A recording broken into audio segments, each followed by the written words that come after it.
ഓം ഗുങ്കുരിപ്യോ നമ. ഓം നമോ ഭഗവതേ വാസുദേവായ.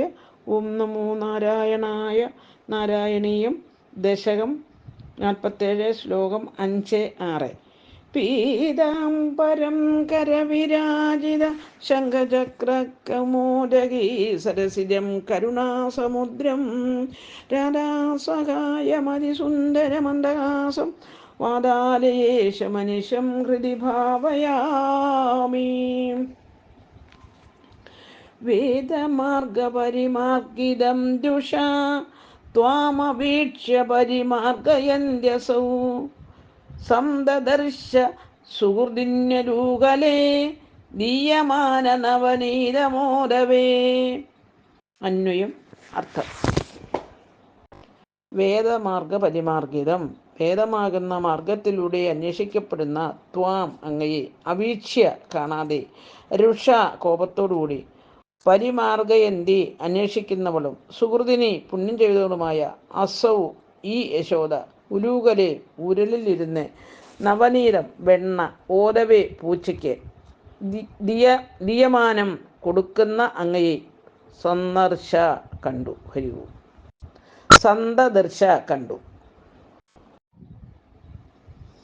സാരം: വേദമാർഗത്തിലൂടെ അന്വേഷിക്കപ്പെടുന്ന പരമാത്മരൂപമായ അങ്ങയെ നോക്കിയിട്ടും കാണാതിരുന്ന യശോദ കോപിച്ച് ദൃഷ്ടി പായിച്ചപ്പോൾ ഉരലിലിരുന്ന് പൂച്ചയ്ക്ക് വെണ്ണ നൽകുന്നതായി കണ്ടു. ഹരിവു. ഓം ഗുങ്കുരിപ്യോ നമ. ഓം നമോ ഭഗവതേ വാസുദേവായ. ഓം നമോ നാരായണ.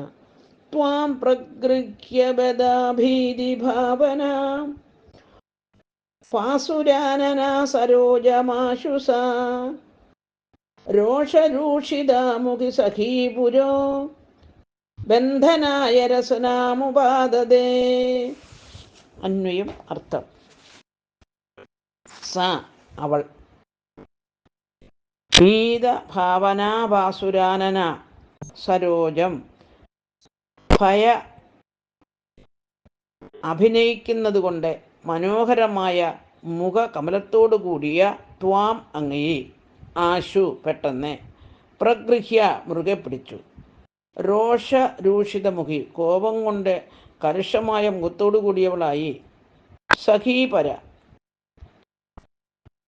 തോഴിമാരുടെ മുമ്പിൽ വെച്ച്, ബന്ധനായ ബന്ധിക്കുന്നതിനായി, രശനാം കയർ, ഉപാദദേവര എടുത്തു കഷ്ടം.